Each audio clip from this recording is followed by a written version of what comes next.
target. You are authorized to fire at will.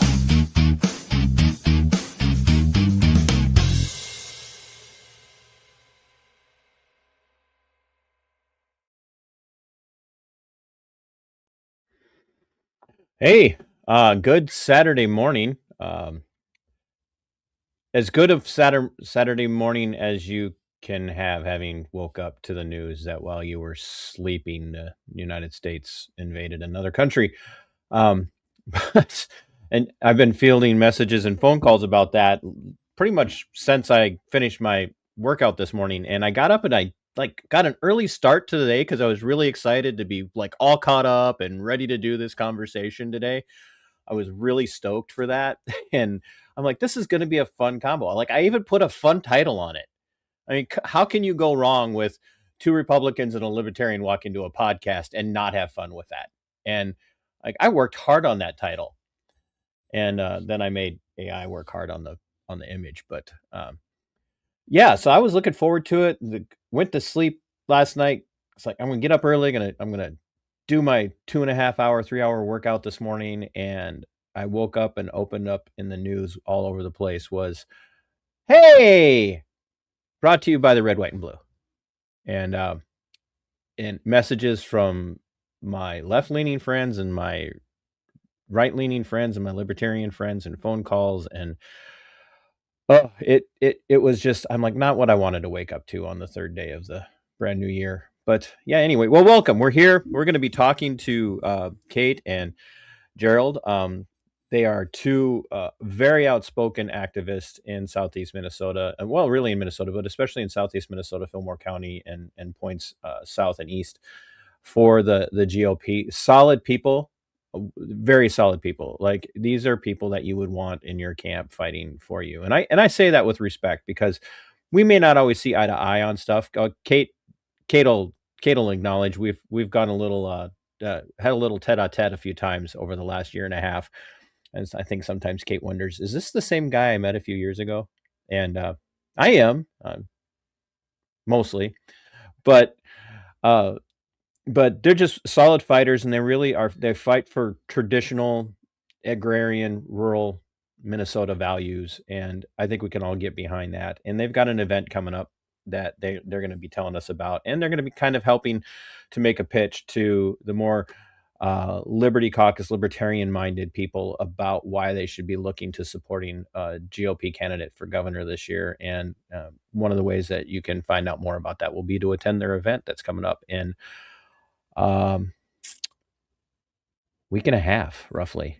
And so we'll bring them here in a minute. I want to give a shout out to my researcher, Natalie. She's show producer credits for all the work that she does, digging into candidates, digging into issues, digging into public employees, public servants, and all of that. Shout out to the Angry Vet, who's also done a ton of support for the channel. Channel members, thank you so much for being here, being part of what we do.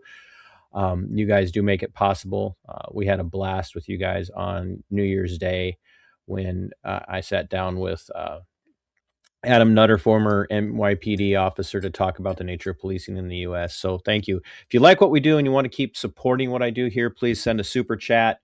Become a channel member. That's even better. If you want to cut out the middleman, you can find me on Cash App @mbrrmedia. It really does help pay for everything that we do. It helps pay for keeping the internet on, the electricity on, and new equipment, and it helps pay for trips when I take them to go do on scene stuff. So all that support's very much appreciated. So without any further ado, we're going to bring in the highlights of the show. Kate loves this. Kate's been chomping at the bit to do this, by the way. She's super excited. She does podcasts all the time, so she's not going to be nervous and feel it all on the spot. So she's going to really appreciate the fact that I told everybody that. Morning, guys. Morning. Hey, good morning. Guys, like we didn't talk before. Yeah. Well, yes. Happy New Year. Meet the new year, same as the old year. So, yeah, way to ring it in. Yes. So thanks for this all started because Kate had shared a broad invite to everybody that kind of moves in the Southeast Minnesota circles through the GOP or somewhat affiliated with the GOP. You had shared an invite out there for your event that's coming up on the 13th, correct? Yep. Yep. Yep, that's right. And I had asked about, I'm like, woo, that's a little steep for Southeast Minnesota folks. We're kind of poor down here. And that opened up a door, a window, if you will, for us to have a conversation about the event and what it's about. And I'm like, hey, yeah, let's talk. Let's the GOP is running candidates. They're running a lot of candidates. You guys are in trouble going into the convention. I wouldn't call it trouble. I think it really gives people the opportunity to kind of listen to people speak. We should be thankful that we have so many people that, have stepped into the ring, to take this huge challenge on. Yeah. I will grant you that. It's just when I say in trouble, I mean, it's if they all stay in it until the convention, none of you getting any sleep that day. I'll tell you, it's like it may go hours into the next day. You may not get lunch break. Let's hope not. So we are officially at now. What are you guys looking at? 14 candidates with their hats in the ring now, with Peggy Bennett announcing that she's running and having her official press conference on Monday, the 5th. So, what do you guys make of the field? And where are you at on that? Well, and Gerald, introduce yourself as well. Kate, both of you introduce yourselves and who you are and what in the work that you do with the party. Sure. Gerald Wolf. And yeah, Todd, if you needed to talk to me, you could have just walked down the street and, we could have I don't leave my house I don't leave my house for anything other than city council meetings and trips to Stellar once in a while. Yeah, I have the same feeling. So I've got an office downtown, and when COVID came, I moved down there so I could get out of the house because I had to work from home. And then recently I rented it out. Somebody wanted to do a consignment shop, and so I'm stuck back at home doing telecommuting from home. And one day I went outside about 1 o'clock in the afternoon, and my front door was still locked. And it's like, I haven't even been outside yet. I'm not thrilled about. Yeah, Gerald's literally, I could throw a snowball from my house right now and hit his house. Not even exaggerating. Like on a good day with the wind at my back, I could literally hit his house from where I'm at. And we see each other about once every 6 months. So. Yeah. One time I was on a corner on Highway 63. You tracked me down. I was holding a sign for Jeremy Munson for the primary. Yeah, so. you were, which Jeremy, I love Jeremy. I've gotten to know Jeremy over the years, ever since 2020. And when I saw you holding the Jeremy Munson sign in Spring Valley of all places, I was like, I could talk to him. And I didn't have to track him down. He was standing on the corner by Dairy Queen. It's not hard to miss. So yeah, and if I remember right, I ignored you. So you tried. You finally cornered. You finally cornered you and got you. And you finally cornered me. Yeah, that's what I told somebody this morning at Bible study. I said, I finally gave in, and doing the podcast. I've been avoiding it. I can't, so this is my first podcast. So, yeah. So I am a professional. You should be intimidated. I am a professional. I do this even when nobody's paying attention. That's how dedicated I am. So Kate, and living only a little ways away, it's hard to avoid you. So finally I would have I would have done some Nick Shirley like journalism and showing up at your house. And so Kate, you and I met for the first time face to face in Caledonia when you had what was that event? I don't even remember. Convention of States. Yeah, the Convention of States. You had some people down to talk about convention of the states. Yeah, we had a couple legislators down, and that was a pretty nice event.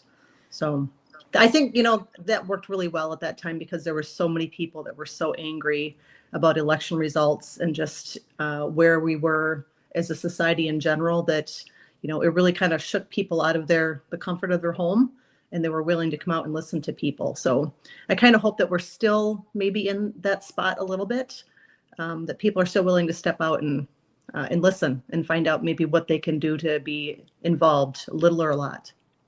Well, and Kate knows my brother, and he warned her Todd's coming. He TC's did. gonna be there, and He told him did. he's not as mean as he sounds. So No, you guys are just two completely different, unique people. we are. Yes, that is very. Yes, unique. We are uniquely individuals on a lot of regards. So yeah, but yeah, he's a town cop over in Caledonia, and he's been doing that now for 10. Very well liked. Yes. Yeah, he's 10 years over there. He's been doing it for over 20 years. So he's near on to retirement the way most cops do things these days. But so anyway, you guys decided to host an event in all places of Mabel, which is, kind of no offense to Mabel. It's one of those towns that as you're going through it, you don't know you're going through it.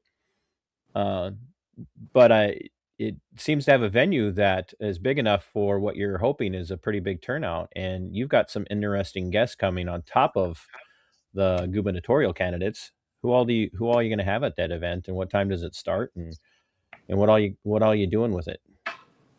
Yeah, well, Mabel, it's like just about every other town in Fillmore County. You don't know you're going through it till you've gone past it. So, You're but like, you they missed do your have turn. Where? Yeah. When you're on the interstate, it says Austin next 3 exits or whatever, and this be like Mabel, the next 3 blocks. So, Yeah. but they have a great No they have exits, just Mabel. right. But they have a great event center. I'm really jealous. I don't know how they did it. Gary Stewart, I think, was a big one behind that.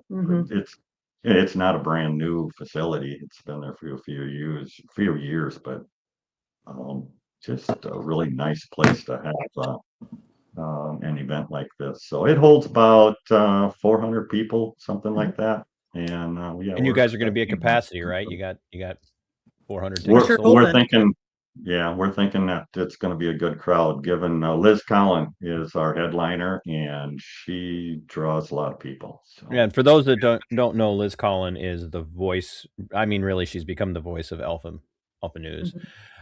She's also the voice behind the Fall of Minneapolis. And she was married. She is married and has been married for a long time to Bob Kroll, who was the president of the Minnesota Police Association. No, and yeah, it was the MPPOA, I think. Well, one of the police unions. Police union, Yeah, one of the police unions, and they came under literally under attack.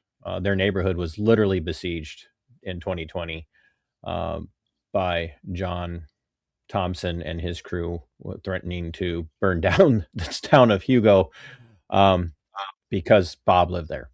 They showed up in his neighborhood and were, so they've, that's something. I don't care what your perspective is on police and police unions. That's just not how you treat people. And Liz has been a steady voice within the conservative movement in Minnesota for quite a few years. And she continues to speak out against the debasing of culture in the Twin Cities in particular. It's a place that's near and dear to her heart.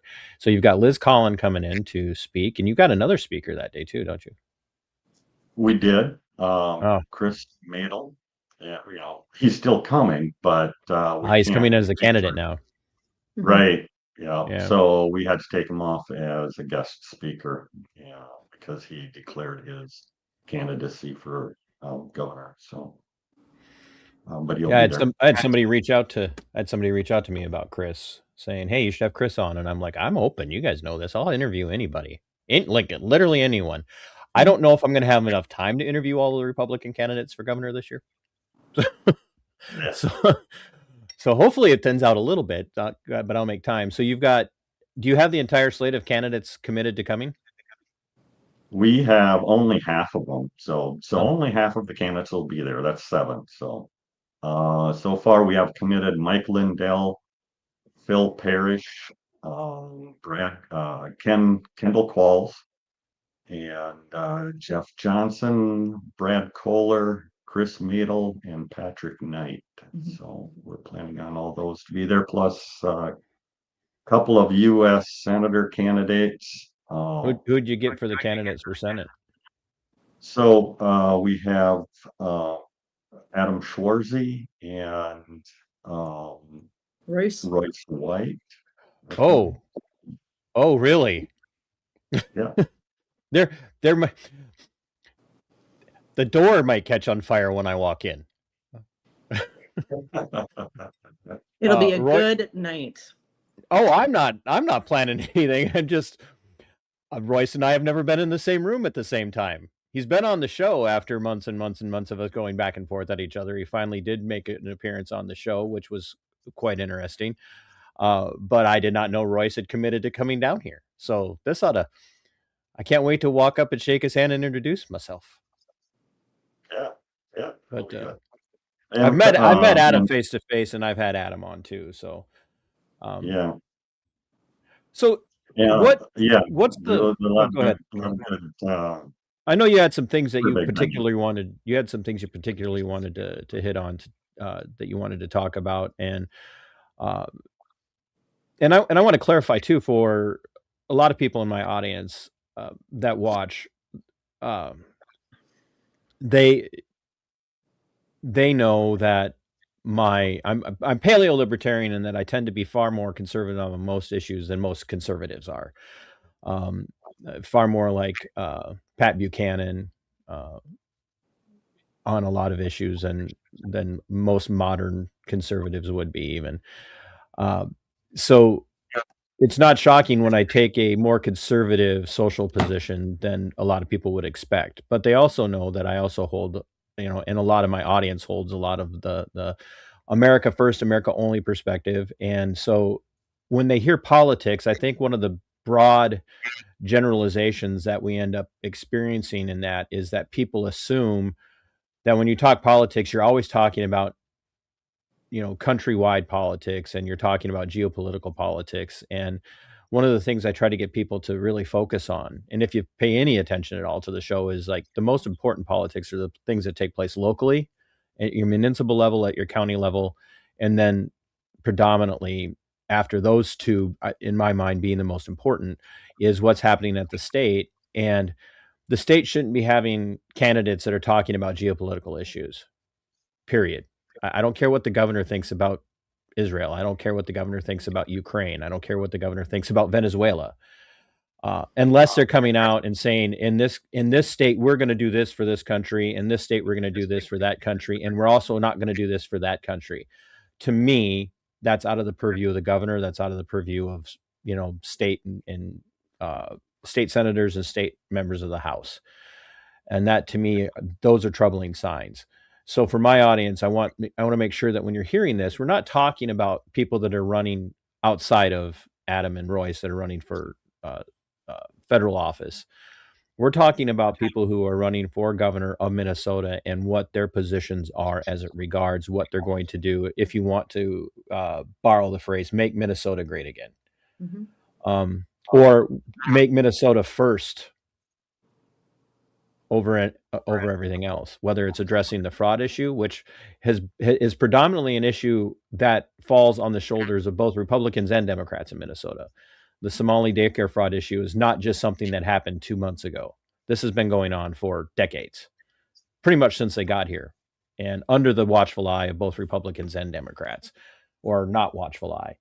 So what would be some of your guys's, and when I say talking points, I don't mean it in a disparaging way. What would be some of your guys's positions that would attract some of those people who maybe wouldn't necessarily look to voting outside of a libertarian party or an independent candidate position? What would you say should bring those people to cross that aisle and support the Republicans? Because without the libertarian voice, you guys it's going to be a hard fight for the Republicans this year, as it's been now. I mean, how many governors has it been since Pawlenty?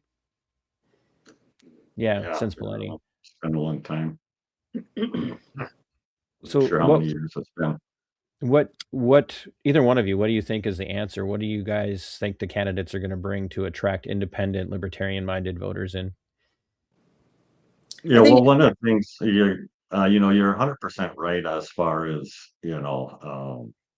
our actions need to be local. I know back yeah, that was back when Jeremy Munson was running for Congress, and we were talking about election integrity. This is what 2022, and he said, well, what do you want me to do, in federal level? And I said, absolutely nothing, because this should not be fixed at federal level. Everything, our problems need to be fixed locally, and we need to start taking care of we need to start taking care of our own house and start watching locally to make sure that our elections are up to snuff, that we get the right judges at the county level, and the right uh, yeah, prosecutors, and so on. So School board, uh, definitely school board. yeah, school boards, yeah, that's a big Yeah, one. well, City council, yeah. people do not understand that school board is the most powerful taxation force in your life Mhm. that you directly have a vote in. And it's Like, probably closest to home for everybody.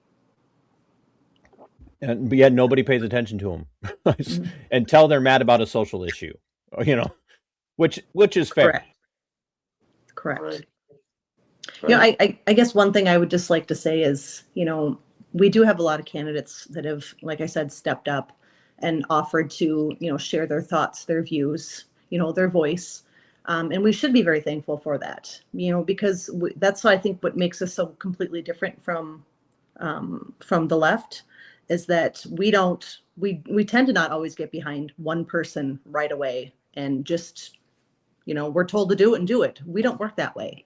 We like to, listen to what people are, I guess, what their offer is for us, and maybe not offer is not the right word, but, what are their intentions? And when I tell people, getting involved really means getting out and listening to these people. If you're upset about what's been happening and what's been going on, and if all you're going to do is sit back and complain, you're not doing anybody any good. So it's important that you get out and you listen to these people, because unfortunately, these are going to be the people, somebody is going to end up on the ballot, somebody here. And if you get out and you talk to these people and you find out, where's your common ground with these people, that's where you have the most power, because finding somebody that you really like, okay, get you kind of excited, get you maybe to even get involved a little bit more. And with that comes the caucus. And I know that most people don't understand the way the caucus worked. I know I didn't until I got upset and I decided to step out and find out what I needed to do. And going to that caucus is the most important thing that you can do. So first, I should say, listening to the candidates, finding out, who you feel is the right choice for you as an individual, and then going to the caucus and being a voice for that person. That's where it all starts. It starts local. And, for these places that say, well, we should just be, maybe we shouldn't have all these primaries and we should just pick two people to put on the ballot. When you do that, you're losing the grassroots. You're losing the people that are, out there all the time, that are talking to people, that really truly understand the process and what's going on. And if we lose that, we're in a lot of trouble here in Minnesota. We've got all this stuff that's going on. And if you really feel like you've got a voice in something that you want to say, then get out there and listen to those people, find one you like, and then show up at your caucus. That is the most important thing I think that you can do. And just so people understand, a lot of states have a early, like, February, March primary, Yep. which is a non-party primary. In other words, it's not a convention for the party. It's just it's money buying people to be on a ballot. And Minnesota does a caucus night, and the GOP meets in one area and the DFL or the Democrats meet in another area. You can cross party lines. You see it all the time. The DFL is notorious for sending in Democrats into the GOP primary, or excuse me, into the GOP caucus to kind of work as spoilers. And that's just demonstrable fact. We hear it all the time. Oh, I've never been to one of these before. Normally I go to such and such.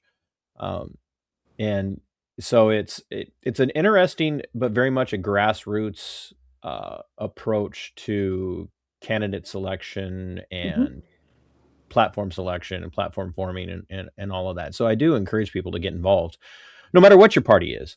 Like Right. you could be the Democrat Socialists of America, and if that issue is important to you, then you should be getting involved with your party and being involved on caucus night, even if it's just two of you. Every movement starts somewhere. So what do you think the slate of candidates, not limited to the 7 that you have coming to your event on the 13th? By the way, what time does that start? It's at the Mabel Community or the Mabel Event Center, Mabel, Minnesota Event Center at 7 p.m., correct? No, the doors open at 5:30. At 5, okay, So, at 5:30. we're going to open the doors at 5:30, and we're going to get the governor candidate speaking at 6:30. We're serving, some sandwiches along with that. So, And the tickets and, are $25? $25, yep. And students are free.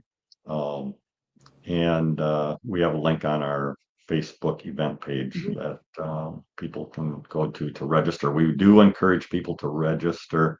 You can click either pay at the door or pay ahead of time, but either way, we'd like to have them registered so we know how many bratwurst and barbecues to make. So would not want to run out of No. barbecues and bratwurst. We'd have angry people.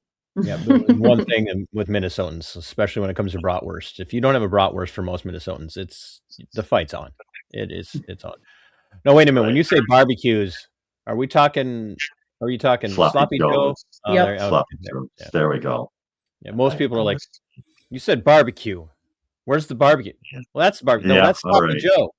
Sloppy Joe. Or what do they call it in Iowa? The Sloppy Joe. Okay. Loose. Well, once in a while you hear him call it a loose meat sandwich, which is not appealing. So, that's not an appealing name. But I grew up calling him Sloppy Joe. So, so there's a meal provided as part of the 25. The 25 is to help pay for the event center. It's to help, advertising and all that is. Yep. But one of the things and I'll put it out there, and Kate quickly corrected me. I said, "So are we paying Liz?" And she's nope. That's not part of the deal. Well, we are. No, it is. No, but it wasn't all. It's not all going to Liz. It's no. Yeah, that was my point. So is this all going to Liz or what? No. And this will come as no shock. The reason I asked a little cheeky is Liz and I have had some tussles back and forth through X especially, but if I'm not tussling with someone in the political realm, at some point I probably have the flu. So, but so Can you believe that? No, really, you can't. You're shocked. You're saying? Not even a little. Not even a little, she says. No. So, so Liz is going to speak after the candidates present their pitches, which will be obviously limited in time. They're not going to have a lot of time. It's not going to be a back and forth. Liz will speak. Will there be a time for questions with everybody afterwards? I would like to see people come at 5:30 when the doors open, and we're encouraging the candidates to get there at that time as well. That's a great time to walk up to them and ask them that question that that's important to you. And I know that's what I do when I go to conventions. I've only been at this. I was never involved politically before the COVID lockdowns, and that's when I got involved. That's a different story. It's interesting, but anyway, I can talk to them, and after about 2 minutes, I've probably made up my mind about that. Yeah, you get a pretty good feel for them. Yeah, it's a strange thing about politicians, and when I say politicians, I mean people actively running for an elected office, not just people involved in their local party, but you can get a pretty good feel for where a person is and how genuine they are in a very short conversation. So, it doesn't take long. No. I remember walking up to we had Go a ahead. candidate. I was at a state convention. I remember walking up to one of the candidates, and he had a background in cybersecurity and stuff. And so I asked him, I said,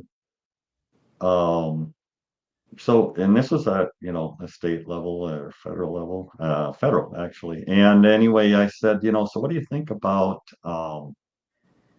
the security of these machines for, these voting machines? And he said, "Oh, there's no problem there." He said, they're all secure." And I was like, "What? You're running on the and Mhm. saying that you've been in the Air Force as a cybersecurity expert, and you're telling me that these machines are secure?" It's like, okay, I just walked away and left. Hey, have a Like, great okay, campaign. That there we was. go. Mhm. That answered that question. Yep. So what do you, when it comes down to it, there's a lot of talk about candidates abiding by the endorsement process at the convention. We know almost inevitably you're not going to get lockstep buy-in on that. Um, we had, I think, well, I asked Adam actually, and using the Senate race as a launch, I asked Adam how do you feel about abiding by an endorsement process, and his answer to that was, well, we'll have to see who the candidate ends up being, who the Right. endorsed candidate ends up being. I read that a lot of times personally. I read that a lot of times as if it's not me, I'm not abiding by the endorsement. So Mhm. it's um, it, so you're looking at coming. When is the convention for you guys? What? The state convention? Yeah, so Yeah, this would happen at the state convention as far as the endorsement goes yeah. from, When does so that what will happen? happen is, we will have, so each precinct in the state sends a certain number of delegates to the state convention. And at that state convention, they go back and forth and whittle down. They start out with all candidates and they go through a round, and I'm not sure, probably maybe half of them will be eliminated after the first round. Yeah, it's And then until they kind of come a up with, form of yeah, ranked choice voting to some degree. Kinda. I think they Not usually take the yeah, two lowest no, votes not at all. out. it's not no, I'm not an I advocate. would not put ranked choice voting in the same category as I anything. So Well, I'm trying to say it for people who are trying to understand how it Understand works. the You kind of process. Yeah. to understand the process, because a lot of people think they understand the process and they I don't. would compare it more to a tournament. You eliminate people, Around kind of a Yeah, round that's a robin. good way to put half it. of them Yeah. get eliminated the first round. Okay, So Yep. roughly. All right. So you come out of this, you have an endorsed candidate. We'll see who that is, but we'll see how the endorsement process plays out, and who will abide by it and who won't. Um, then there's a chance you could run into the primary, and uh, there again, most of the time, the endorsed candidate ends up with the primary nomination. Most of the time, not always, but most of the time. What do you think your slate of gubernatorial candidates brings to the table, not just purely from a GOP perspective, but to appeal with the candidate slate that you have? What do you think is going to appeal to the Minnesota First, Make Minnesota Great Again types who are not necessarily registered Republicans? so why would a libertarian vote for a Republican candidate, any of them? Um, so first of all, I will say that uh, we're not going to agree, with our neighbors. We're not going to be on the same page. I've got neighbors that can throw snowballs at my house, and we're never going to be on the same page on everything. So, and that's just I a have fact. never once actually thrown a snowball at Gerald's house. I just want everybody to know that. Mhm. So, I look back at how I got involved in this, like after the 2020 lockdowns. I was looking for something to do. Someone said, "Hey, go to this Republican meeting in Preston," and I went there, and nobody rubbed me the wrong way, so I kept going back. But you know, that face-to-face communication where people can get together and dialogue, and the people that can't learn how to disagree, they're the ones that don't come back. And this is kind of the same way. You aren't going to agree with the candidates. But the reason why I kept going back is because I mean, I'm people, assuming you mean 100% of what a candidate stands for. You're not going to agree with. right? Oh, Right. yeah, absolutely. Yeah. You know, but yeah, just like that meeting, you know, that I kept going back because, you know, generally, you know, these people had the same worldview as I had. And you know, so I stuck, you know, went with that. Do you think that there's enough of a movement still left alive in the Republican Party in Minnesota when you kind of take some of more of a focus on, you know, what's euphemistically known as rocks and cows, you know, people like us that live out here in the rural parts of the state? Do you think there's enough common ground where people are still very much focused on the intent of the founders, the Bill of Rights, the actual delineation between of what the Constitution says, and you know how that applies at the state level, uh, where where you will see people making, you know, like a very here's a very much a very local argument at the state level argument of the surveillance state in the United States has gotten drastically overreaching, and you're starting to see municipalities put in flock cameras and rely heavily on, you know, flock cameras and other types of surveillance, and you're starting to see a unity grow in resisting that at the municipal level and the county level in a lot of areas from both sides of the aisle when it comes to the two-party system, the Democrats and the Republicans. You're seeing some unity there where people are starting to say,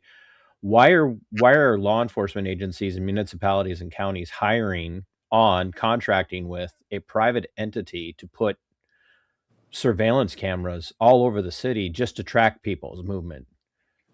And like libertarians are going, yeah, we've been talking about this for years, and the Democrats and Republicans are finally coming together.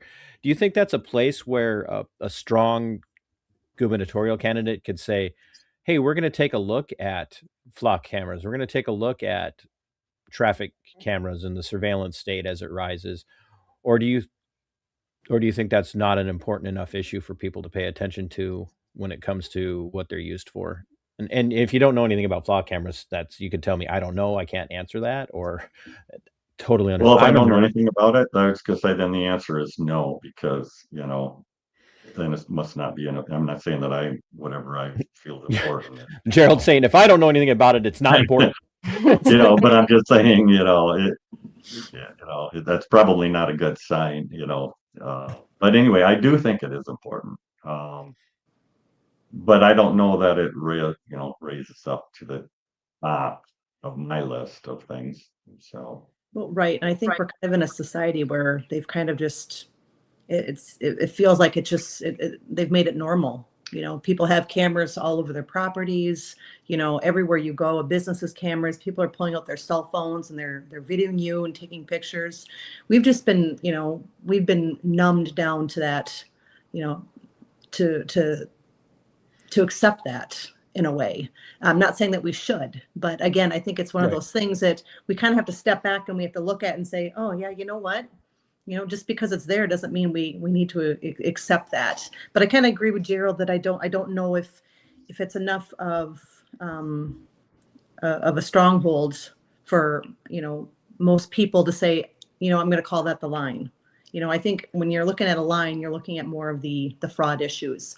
What I think that's what's affecting more people right now on both sides of the aisle is they can see that it's their money that's being, you know, taken and misabused and misused. And that is where I think people can find common ground, is when everybody's being stolen from.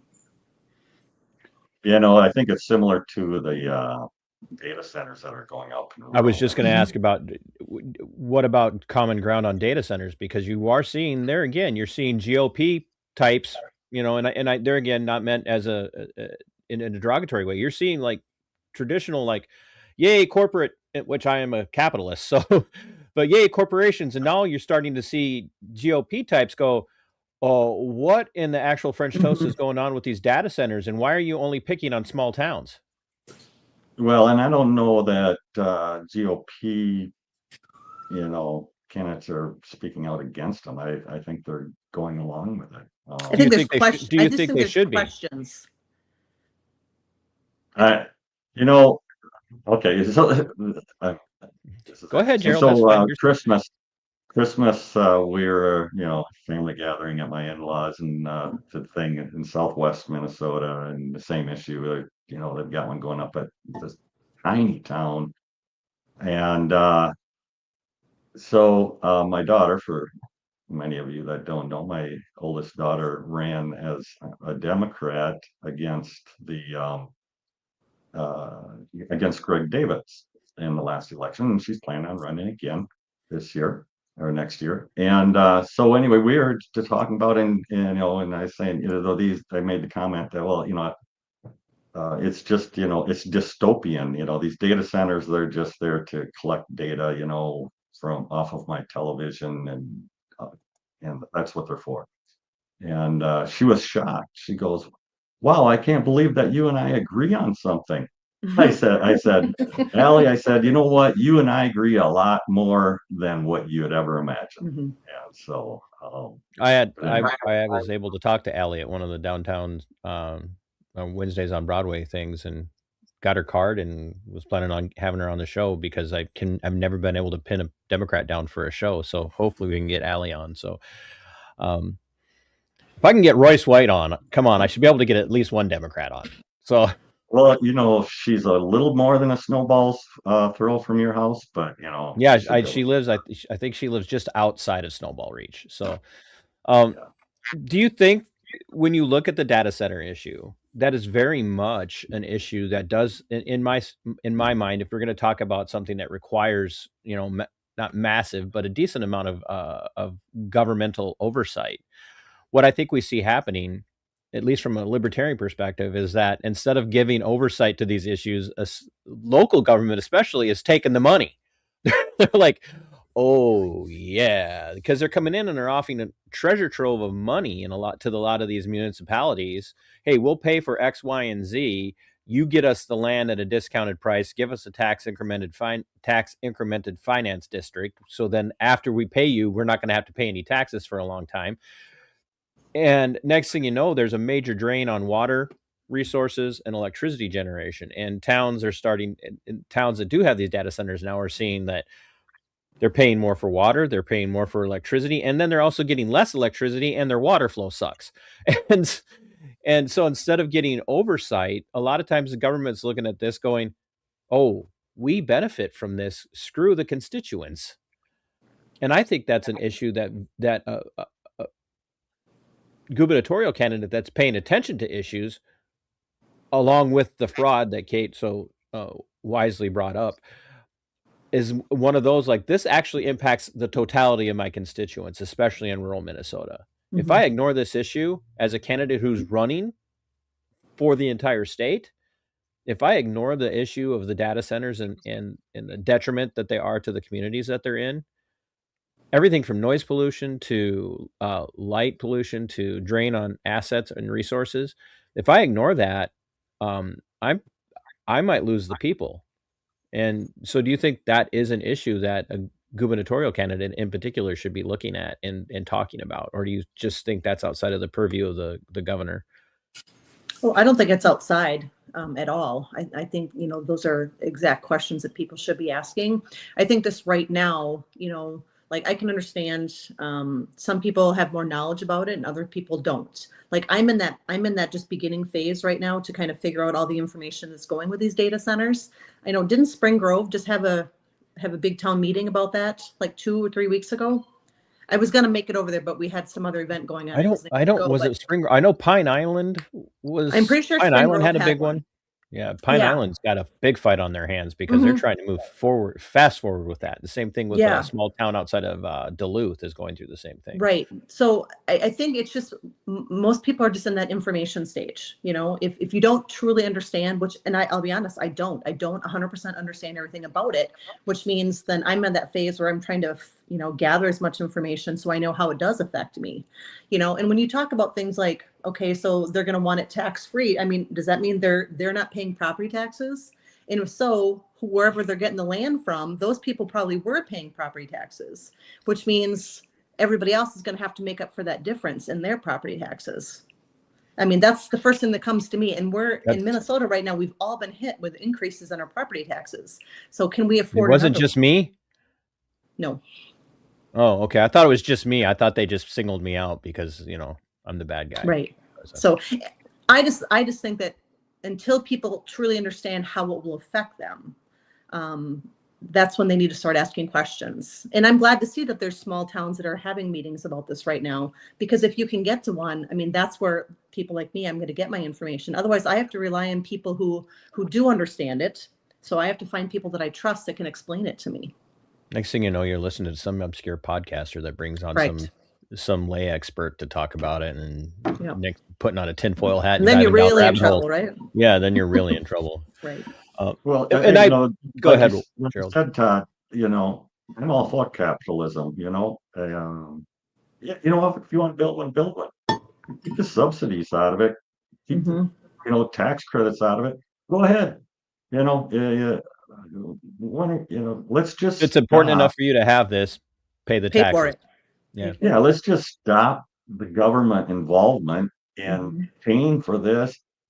You know, paying for welfare, paying for all this other stuff. Let's just stop, because it doesn't work. No. Open your eyes. It doesn't work. What do you guys want to hear from a candidate for governor when it comes to fraud right now? And, you know, we can use the Somali daycare, you know, and the Feeding Our Future scandal. We can use those. And I use the daycare fraud in a very broad, euphemistic way, because there's so much more that's been exposed on that. It's not just daycare; it's healthcare, it's in-home, you know, in-home services and things, and transportation and all of that. But to keep it simple for, you know, the keep it simple, stupid crowd out there, which is me, the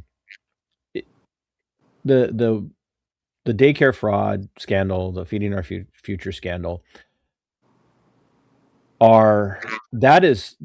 that's coming at us from a state level, you know, a county resource level, a state resource level, and a federal resource level. We just saw Trump freeze all childcare payouts to all states.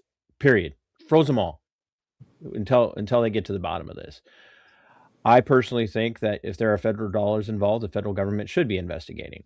But I think the brunt of the investigation should be coming at the executive level in individual states, in particular, let's say Minnesota. I think that Walz should have been more involved. Like, he should be investigating. But we all know how it looks when government investigates itself. At the end, they always go, "Wait, we investigated ourselves and we found out we're not the problem," is what it comes down to 98% of the time.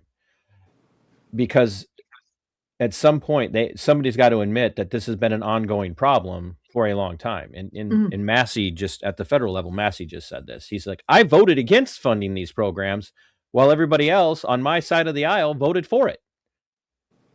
And we see how Massey's being treated. What do we do to persuade people to vote for a Republican as governor? What do you think that governor candidate's got to do to get those votes when it comes to the fraud scandal? Is he going to have to promise results? If you elect me, I will get to the bottom of this. People will go to jail, you know, because we're not getting that money back. That money is never coming back to us. People have got to understand this. That's millions and millions, if not billions of dollars. But in Minnesota alone, just millions upon millions upon millions of dollars that have been shipped off to fund al-Shabaab and other things. And sometimes just families. That money is never coming back to the U.S. The taxpayers are never going to get refund. They're never going to get. They're never going to get justice on that money. And they're not going to. And if they do put somebody in prison for this, they're not going to go and do a life sentence. They're 5 years, maybe. They might get 5 years if they get any time. So what can a GOP candidate for governor say that's going to convince people like this guy actually cares and he's going to do something? And do you think there's anything they can say? I'll tell you what they can't say is what the Republican governor of Ohio just said. Oh Yeah, boy, this week. I've already had a rough morning. Don't make it worse. They said, well, we've known this has been going, that, fraud in daycare has been going on for decades. And he said, that's just the cost of doing business. Oh, Like, really? Okay, you tell me in what sane world of industry where you just say, yeah, that's just the cost of doing business and we're not going to do anything about it. I understand that you realize there's fraud, but where do you just walk away? And beside that, okay, you've known about this for years. I never heard anybody talking about it. When did they come out and say, hey, guess what, Minnesotans? Um, you know, 80% of the tax money you're paying for is going to fraud. But you know what? That's just the cost of doing business. So, buck up. Just take it. But So, that's a great point that you made, Gerald. Kate, were you going to say something, Kate? go ahead. I'll No, you are my guest. Okay. You I guess what I was going to say is sometimes it's not words that I think, people need to see. I think they need to see more actions. When you look at a Sure. candidate that's sitting up there and promising you the world, I don't want somebody who's just going to just say the things that I think I want to hear. I want to look at somebody that maybe has lived, those values in their previous years. Maybe they've lost business. Maybe they were attacked because they were saying things about this, and maybe not this specific subject. But you got to think about some of the candidates that are up there that have been very outspoken about things that are going on and have been attacked, and they've been broken, and they've tried to take everything from them. Sometimes I think people like that are still standing up, even though they have almost lost everything, because it's what they think is the right thing to do, not because they're going to profit, because they're probably going to lose in the end. But that's the type of person that we should be looking for, in my opinion. you know what? This fraud thing, they act like they've known about this for years.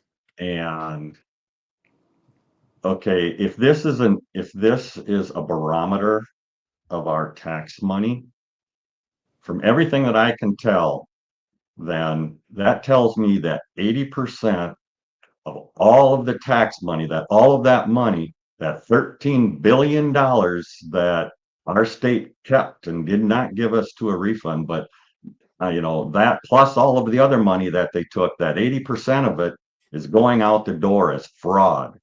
And why are we paying taxes? Why do we continue to pay taxes? And that's not just on the state level, that's on the federal level too. Why are we paying them taxes when they take 80% of what we have and fraud and send it out the door? It's disgusting. Why are we paying taxes? We keep paying. Why? Well, I mean, on a philosophical level, Fear. it's because on a philosophical level, we've been conditioned to think that we have to. There we go. Oh, I freeze. We've been conditioned to think that we have to. Like that's just a natural course of, it. My fun way of saying it is, but what about my roads?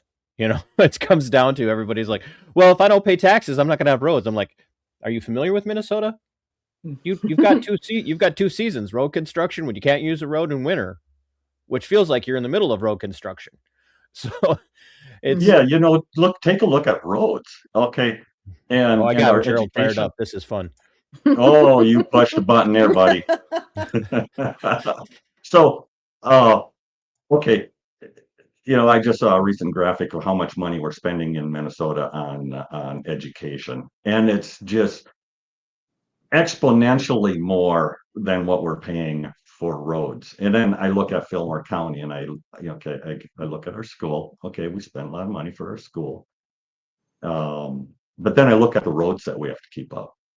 You mean to tell me that we're paying? I would have the numbers, but 10 times, 40 times as much, whatever that amount is, it's significant more on my school in town than what we're paying to build bridges, put gravel on roads, put pavement on roads. I just have a hard time believing that education is costing us that much money, so much more than what we're, paying for roads. It doesn't make sense. Which Where's ironically that is money like the going? one thing, which is the one thing in the Constitution that the federal government was supposed to take charge of was the postal roads so that people could have mail. Which, one thing that we should be okay with them running, and they're not running that. So, but anyway, that's an aside. You They're have not both running now what? The roads or the education? Oh, the roads. No, I don't want them running. I don't want them running anything really, but I darn sure don't want them involved in education. correct. I would dissolve every department of education at every level. If it were me, there would be no government funded schools, but that's just me, and I'm a radical. So take that for what it's worth. But you have both had mentioned the reality that you do have Republicans, and in this case, the Ohio governor, who's said this is just the cost of doing business. I think we lost Gerald.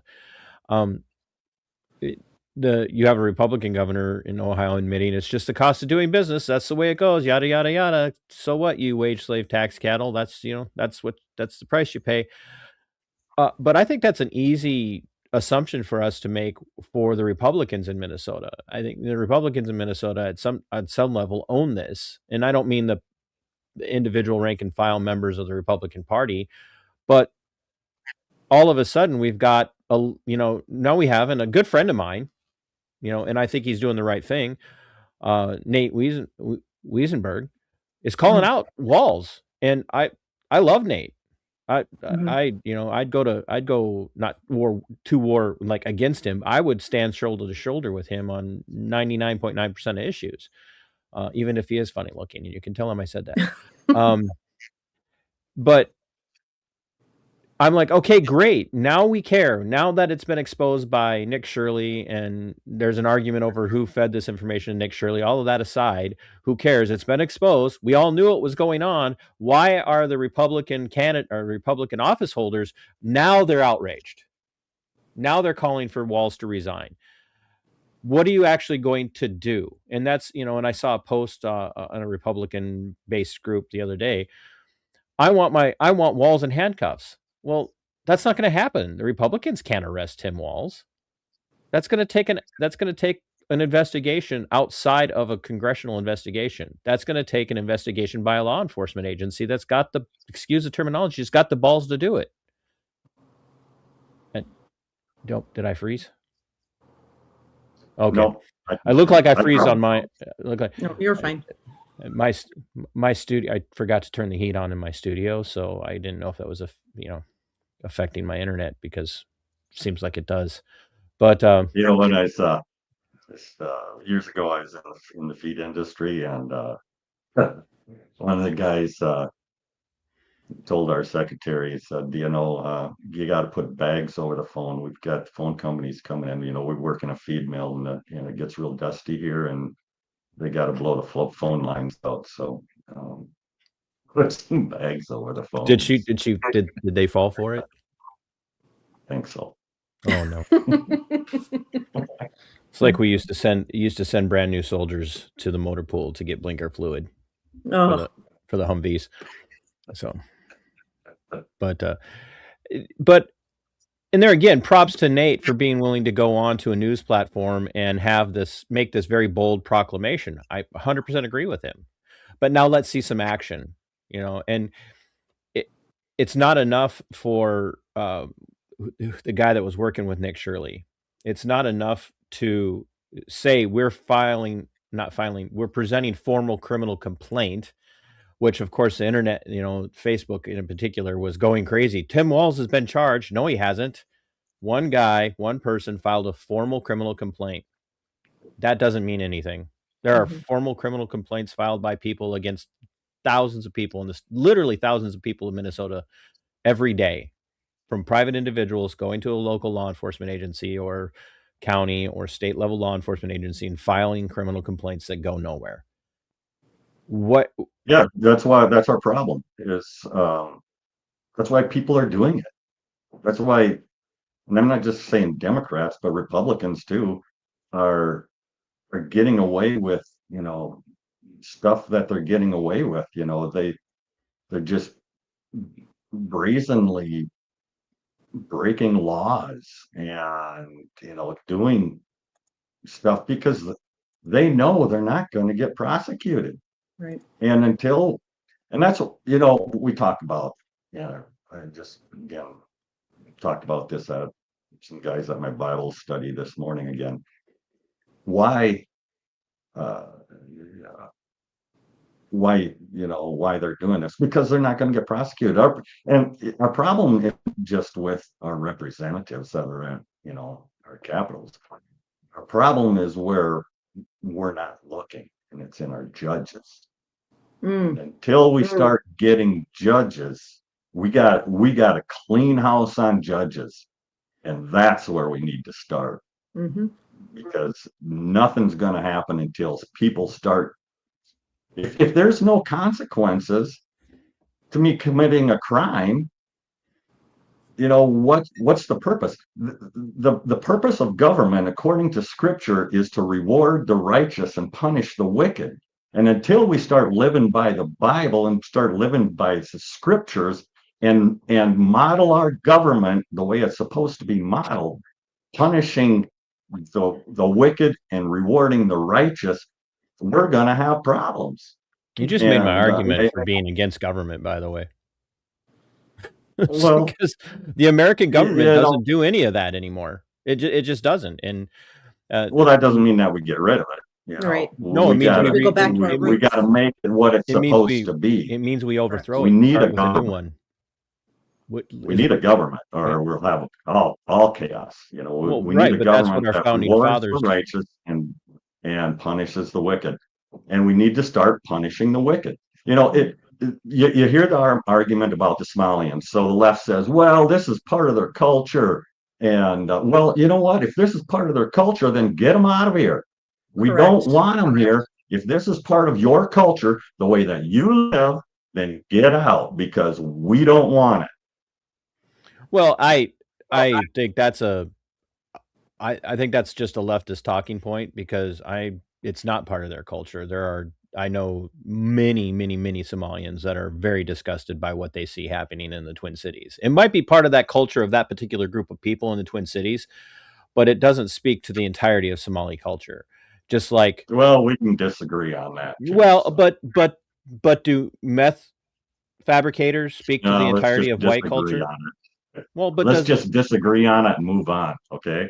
But I don't think that's a fair. I think that's part of the problem, though, Gerald. Is that I think that's why the DFL and the Republicans have a hard time attracting reasonable people. Is we can't. Sometimes you have to have those hard conversations, and I don't want to paint with a broad brush about an entire group of people because a segment of a group of people has done something that's wrong. And it is wrong. What those groups are doing in the Twin Cities in particular is very wrong. But so are the people, predominantly European types, who are taking part in the illegal sex trafficking trade. They're the predominant customers of it in the United States. Are white, middle, and upper class Republicans. So do we blame all white people for that?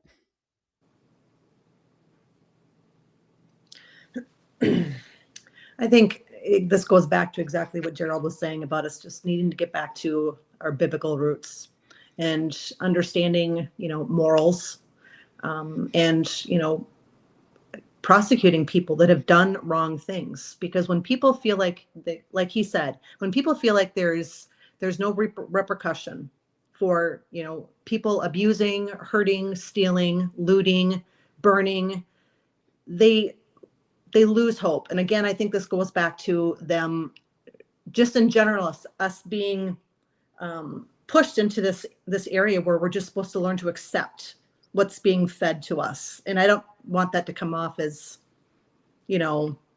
some weird conspiracy, because I don't believe it is. I think we are constantly being, dumbed down. There are such things as conspiracies. It's okay to say that. Okay. It's okay to say that. Well, I just feel like we're constantly being dumbed down to accept what the masses are wanting. And again, this is where I keep saying that it's so important that we continue to talk and have conversations, because we're not going to agree on Absolutely. everything. We're never going to agree. And again, that's what makes us all unique and different. But we need to find some type of common ground. We have to find some 100%. type of common ground. And until we do, nothing will change. So what I say to people is, when you're out talking to people in public about stuff, you always have one person that says, well, what are the Republicans going to do this time?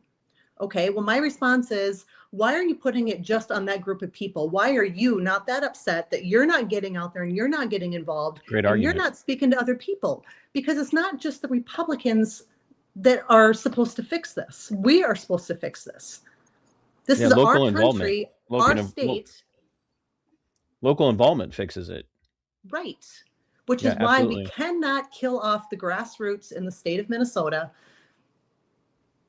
because that would be detrimental. And I will say that over and over and over again. So what do you think it is then that's driving such a rift between, let's just say, State Central, and the Rocks and Cows parties? Look at what they're doing to Brett Bussman. Yeah, I was just reading about that this morning. I think we're going to see it on all ends. And if you ask me, all of it comes down to money.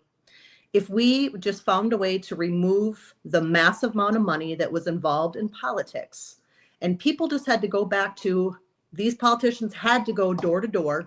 Okay, they weren't getting all this money to buy paid ads and buy mailers and buying votes from big businesses. Okay, if they just had to go back to being individual people, knocking on doors and selling themselves in front of people, I think we would have a huge change. But all the massive amount of money in politics is what has ruined it. Well, I agree. I think making them go door to door is great, but the problem is everybody's got some sort of front door camera now, and so no one answers their door when a politician or a Jehovah's Witness shows up. So I wouldn't say, I don't know what you, but I don't know the last time you did any door knocking, but people do. There are more people who actually truly want to actually hear they from do. somebody. They answer their door. Yeah, they do. Yeah, they will. And I, like I said, I don't want to just, say, yeah, well, it's not true. People do want to hear, and they do want to, and they want, people that are involved in these decisions to hear what they have to say. That's the whole process. Lit drops are huge. Even if you can't talk to somebody in a house, literature drops are huge for solid candidates. People who don't feel like they're entitled to their position. Kate, I think you make a great point that I think there's way too much money in politics, just way too much. I was talking to somebody that was running for a federal office, and they're like, well, I got a campaign out of state. And I'm like, what? You're running to be elected in this state. Right. And why is that? Why is that legal? So why do you need money from outside the state? Mm-hmm. Well, that's outside influence buying your thoughts and your opinions. Look Not at the ones that you originally stood up and said, hey, this is what I want to do for you. No, now somebody came in, gave you a bunch of money, and then you feel like you owe them, to keep getting that money. You have to then become what they want you to be. Well, yeah, and that's you see that with the arguments now over. Well, I won't even. Never mind that one. It doesn't address the issue of the in-state stuff. So. But when you see a big focus on people running in-state for whether it's even a federal office or a statewide office or just a state senate or state house or something like that, you do see a massive amount of, I got to bring in outside money. I've got to have this big war chest. And it's true. You do need a big war chest these days to really run. Somebody coming into this with a small war chest to try and even get into the convention level, you're probably not going to get anywhere. I believe that's the qualification to be listed as a qualified candidate. You have to have so much money available for them even to say, yep, you're qualified. We're saying you're qualified. We will let people vote on you. Oh yeah, absolutely. And it's almost like, make sure you got money so you could support, so we can use your money for you to campaign. And as long as you got that, then we'll back you. And I think that's a very dangerous precedent. It's like Turbine guy who's from here in Minnesota, a great activist. He got elected to city council on door knocking. I mean, I've seen Jay. I'm shocked that anybody answered the door when Jay knocked. But Jay will message me about how mean that was of me to say later. But Well, I even know. look at candidates like Gary Stewart. He did an absolutely phenomenal job with door knocking, and I think that's why he did as well as he did in that last race. Because of that. Yeah, absolutely. Gerald just said, "I gotta go." Yeah, I'm actually getting that. I know. I was together. just gonna say, I'm sure you guys gotta get going. Like, no, I appreciate you guys taking the time.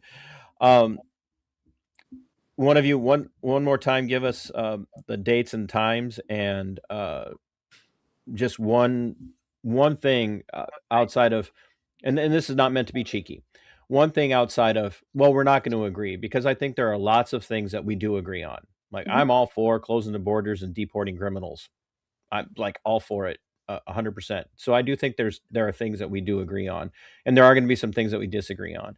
And I don't speak for the totality of my audience. I don't pretend to, but I know that there will be people when they finally get out of bed that will watch this. Gerald made me do this at 10, by the way. He picked 10 o'clock. So, I would have picked a more friendly stream time, like 12:30. That's when more people are watching YouTube on Saturday. But I know the algorithms.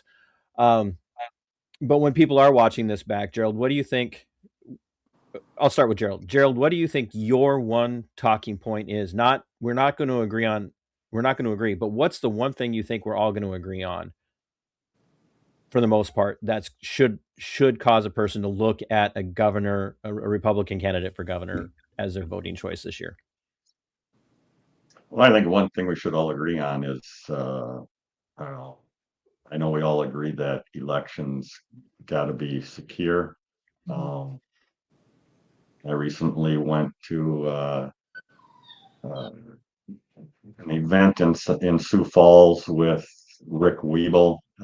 He did training on hand counting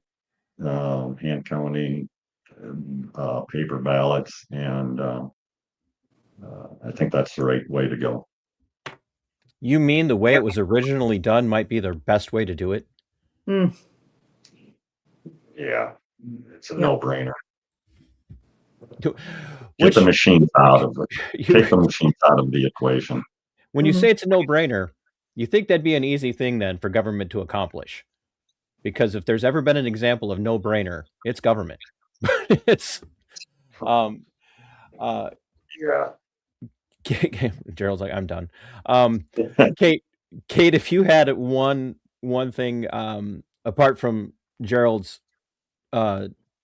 get the machines out of voting and let's get election security, voting security, what's one thing that you believe a Republican candidate for governor can and should offer to bring in outside party voices to support and vote for them? I'm going to kind of just follow up on what Gerald said, but in a different aspect. I just read something the other day that Harmeet Dillon is trying to bring light about the vouching system. I became an election judge after 2020 because I didn't trust what was going on. And I got to tell you, I was appalled going through that election judge training and learning all the things that are allowed in our voting system. I don't think it's just about the machines and paper ballots. It has to do with registration. Who is allowed to say that somebody should be able to vote just because somebody says, hey, I know them.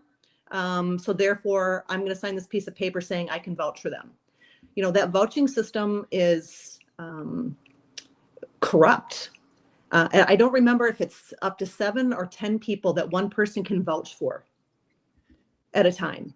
I mean, that just tells me that they can bring in a whole van load of people, whether they But I speak can't English stand or not. outside the polling center with a sign. I don't think you can stand outside with signs. No, I know, but that's my point. One person can vouch for up to 10 people, but I can't stand outside with a sign. Okay, here's one perfect example. Just my personal experience of helping with elections. I was helping in Rochester 2 years ago, I believe, and I had and I'm going to call him a gentleman because he was a gentleman. A gentleman came in dressed as a woman and registered as a new voter in that area. Now, I can't ask for the ID. Okay, he can hand me some form that shows his residency, whether it's a utility bill, I believe you can even use a cell phone, Bill, to show who this person is. Mm-hmm. And I then had to enter that. I had to enter that person in with a female name and address, with nothing truly that showed that this person is. Okay. Yep. And then that person was allowed to vote. How do I know that this person then didn't just go to a different precinct, okay, and register as his male name with his actual ID and allow himself 2 votes? It's not just the machines, it's the process. It's the rules that have been allowed is unthinkable. I can't even imagine. I've talked to people who are election judges up in the cities, and the amount of things that they see, unreal. Mm-hmm. Oh, I've had those conversations. If we can't get behind the election process, and that should be one of our, yes, fraud is terrible, but our whole entire process for getting these people voted, getting them in and representing us, if we can't get that system under control and make it trustworthy, safe, and reliable, that's got to be our number one priority. It has to be. Well, so no, I agree. I'm probably more hardcore about this than you guys. I think there should be an annual, like every 5 years, you should have to take a civics test to prove that you understand how the system works to be able to get a card that says you're eligible to vote.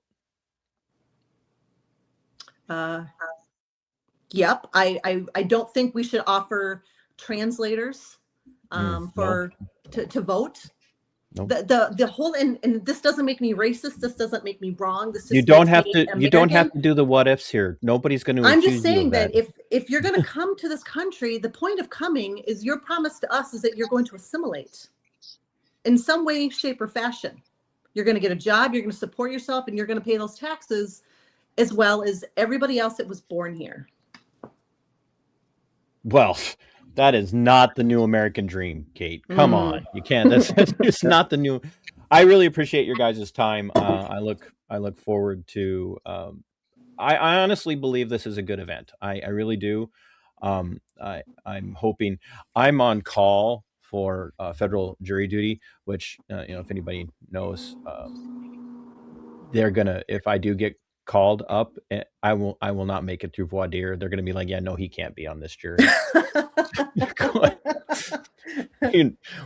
We know they'll get rid of me quick. You do what? You have you talk about, no, you got to go. But I'm hoping that it's weird to say I'm hoping that I don't get called, because I am looking forward to coming to the event. I'm going to have to take off work early that day to be able to make it home and clean up and get over. So I do plan on coming and having conversations with the individual candidates. Yeah, I think it'll be fun if if I don't get summoned up to the cities to sit on some jury up there, but I plan on being there. Mm-hmm. Well, we appreciate you having us on and talking about this. We'd love for you to be able to share the event. We're even having problems even getting Facebook to promote it. Well, we will promote it more now that we've had the show. So we appreciate that. We appreciate that a lot. So I think it's a valuable event, and I think Gerald just put his camera on pause and is now officially throwing snowballs at my house over hopefully not. But I love. I think Gerald's great. Even when we disagree, I love Gerald. He's a strong fighter, and we need thousands more with his mindset and your mindset, Kate. And I say that genuinely, because they're just. I think it's a perfect example of, we have to be able to have these conversations. And even when we know we don't approach them from 100% the same perspective. If you live in an echo chamber, you will die in an echo chamber. And I think we see that happening in this country right now. And the more we come together and the more that we talk, the more that we realize that we have a lot more in common than we originally believed. We may not agree on some of the big things, and that's okay. We don't have to. But if we can agree on more of the small things, then we're moving forward. Which, if you ask me, a lot of the stuff that we call small is bigger than the big stuff. Correct. So, well, you guys go ahead, get out of here, go about your day. I'm going to do a close up. I swear I'm not going to say anything bad about anybody. If you have to, I will not say it on camera. No, I won't say it at all. But I do appreciate your time, Kate. I know that this was not your idea of a great day for a Saturday. It's not my forte, but you did. I gotta told do you what it you was gotta do. fine. It's no different than sitting down at a table and talking to someone. You're right. You did great. Now go feed your chickens before they break Yeah. into your house like a bad scene from 28 Days Later. So Sounds Gerald, I'll see you in passing. All right. Take care, guys. I'll keep my eye out for you. I bet you will. Don't let All right, him have a corner good you one. again. Good- Thanks, Good guys. talking to you. Yep. Bye.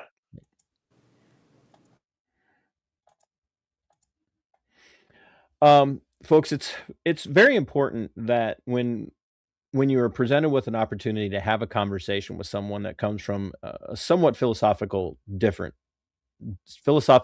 background, that you're willing to have that conversation. Look, I'm never going to be that guy that votes a straight party line ever again, unless the libertarians in Minnesota are able to field a slate of candidates that's just at a statewide level is just phenomenally powerful and able to eviscerate the competition. The problem with that is in most states, third parties just don't have a chance.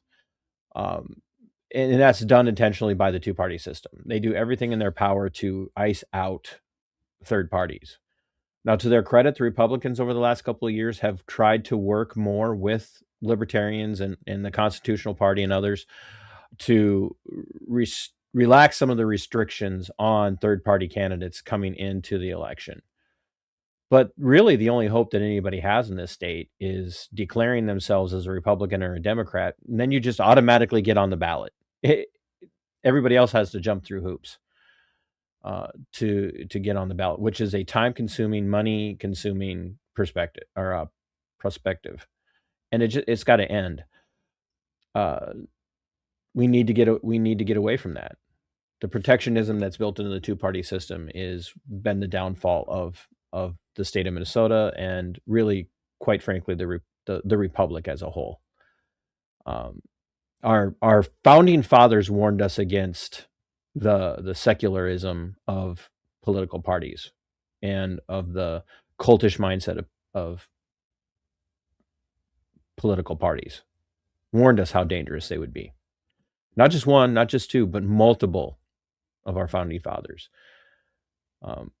Partisan politics is deadly to the people.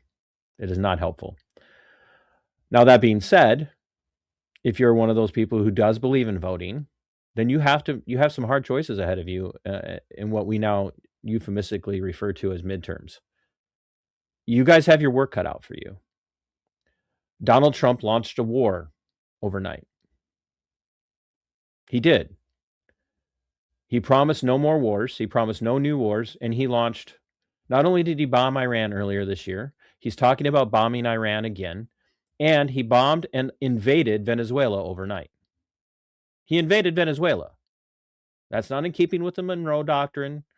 That's not in keeping with the president who promised to be the president of peace. It's not in keeping with the president who promised there would be no new wars, because we are now committed to billions of dollars of wage slave tax cattle dollars going in to stabilize Venezuela. It had nothing to do with drugs. It had nothing to do with the danger of illegal drugs and narcotics coming in the United States. It had everything to do with the natural resources of Venezuela. And that's why America first, America only, anti-interventionist, not isolationist, but anti-interventionist types like myself have a hard time looking at your average Republican Party candidate and saying, okay, we will not look at the Democrats. Because if there's anybody worse than the Republicans, it's the Democrats. The Democrats want to give your money to everybody but you. That's what they want. The Democrats want to take all of your money and give it to everybody else. The Republicans just want to do that slower. And then when you tell people, look, you got to vote for one of these two, the libertarian types, the constitutionally minded types, they look at the options and go, why should I vote for anybody? And that's my question to every Republican out there who's running for office and every Republican Party official. What are you doing to demonstrate to people like the independents and the libertarians and the constitutionally minded types? What are you doing to encourage people to come vote for you, vote for your party, so that you can actually make a difference? Because as sad as it makes me,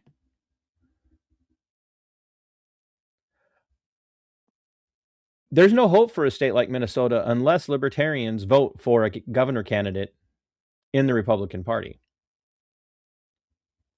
And I just don't think it's going to happen. I don't think that there's one candidate running for the Republican nomination for governor that has libertarian enough values and ideals, has enough of a philosophical perspective of what libertarianism is, whether you're Misesian or Ron Paulian, or maybe more of a Harry Brown type. There's nothing that's going right now that you're hearing from any of them that's going to appeal to the libertarian, liberty-minded, constitutionally minded person that's going to convince anybody to vote. And none of them going to vote for Walz. I can't say none. I can't speak for all of them that I know. But the vast majority of them I know will never vote for Walz. But who in the Republican slate of candidates has enough of a voice to attract constitutionally minded libertarian types? And that's why I wanted to have this conversation with Gerald and Kate today. It's a very, very hard place for people to find themselves. And ultimately, I don't think Donald Trump helps their cause. I just don't. I don't think Donald Trump is helping the cause. And that's coming from someone who's voted for him twice. I'm ashamed of that now. And I've never been more ashamed of something that I've done by way of political vote in my life than when I woke up this morning.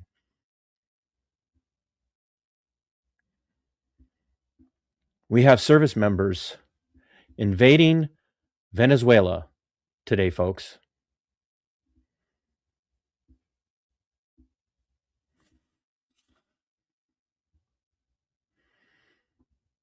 Soldiers and Marines and sailors, special operations teams, and regular military units are on the ground in Venezuela with their lives in harm's way.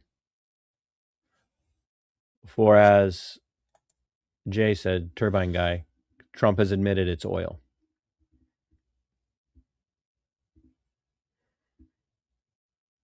Do we really want to go to war?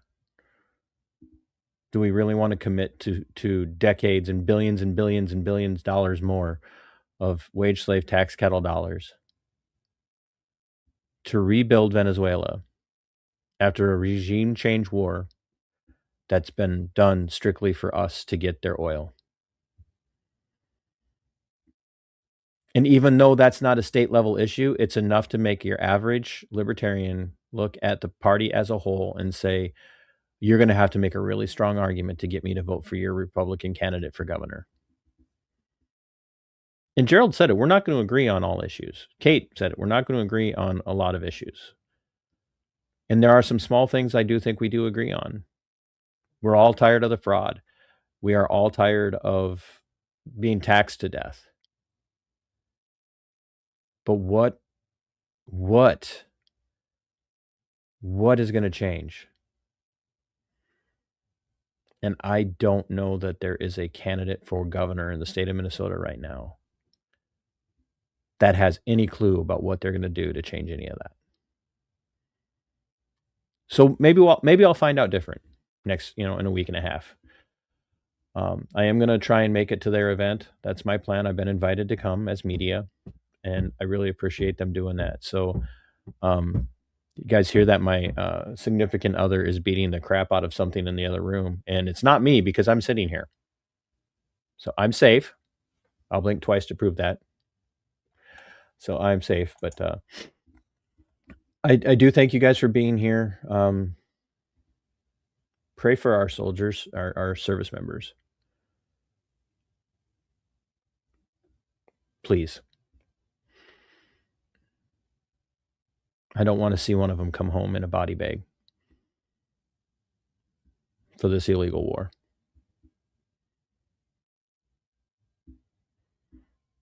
Nothing in Venezuela is worth the loss of one American life. Nothing in Venezuela is worth the billions of dollars, literally, that's already been spent in attacking Venezuela.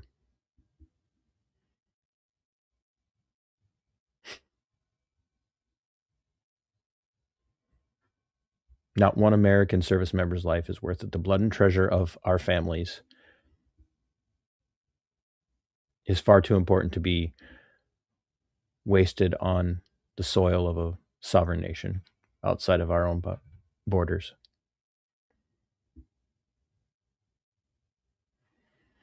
And until both of the wings of the two-party system wake up to that reality,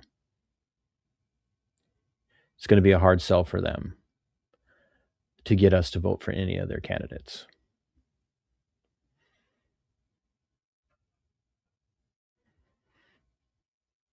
Because all of their candidates tend to fall lockstep in with the federal head of their party, whoever it might be. And when they don't, they get attacked like Thomas Massie and Marjorie Taylor Greene, like Ron Paul did, and like his son Rand Paul is. But if you're Dan Eyepatch McCain Crenshaw, everybody loves you. Donald Trump endorses the Lindsey Grahams of the world.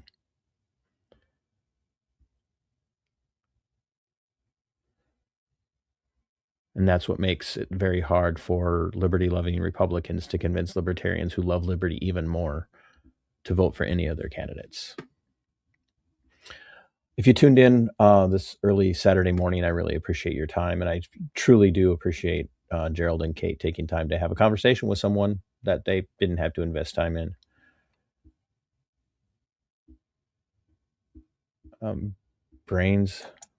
Brains that play life in checkers will never understand that this is a hemispheric chess game. I don't know who you're directing that at, Stuart.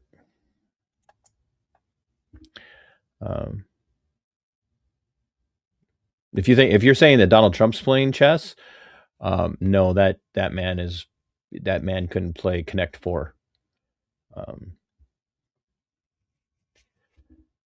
He is a Trump turned the swamp into a wetland. I don't know, Grampy guy. I think Trump may have turned the wetlands into a swamp, more of a swamp, but I appreciate that comment. Thank you guys for tuning in. I appreciate you being here early in the morning. Until next time, my friends, fight for your liberty. It is yours. Fight for your freedom. It belongs to you. Sic Semper Tyrannis. We are going for liftoff in T-30. Stand by for further instructions, Minnesota Black Robe Regiment. Secondary guidance systems engaged. Minnesota Black Robe Regiment, it will be on my mark.